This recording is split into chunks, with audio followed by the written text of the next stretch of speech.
गर्मीमा शीतल ताप्दै TikTok scroll गरिरहेको थिएँ क्या। त्यहाँनिर एउटा दाइले यस्तो मिठो गरेर करेन्ट चाउचाउ खानुभयो कि मलाई पनि कस्तो क्रेभिङ भयो क्या। अनि त्यसपछि मैले पनि हत्ता गएर पसलबाट 3टा करेन्ट चाउचाउ ल्याएँ। त्यहाँ खोलेर नाच्दै देखाइरहेको छु क्या।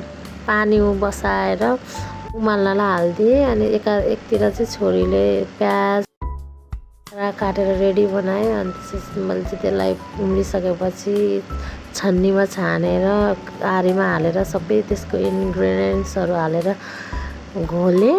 अनि घोलेर हेर्दै कस्तो खाऊ लागिरहेछ कि अहिले मलाई भोइस ओभर गर्दा पनि कस्तो अहिले नै खाऊँ जस्तो लागिरहेछ कि।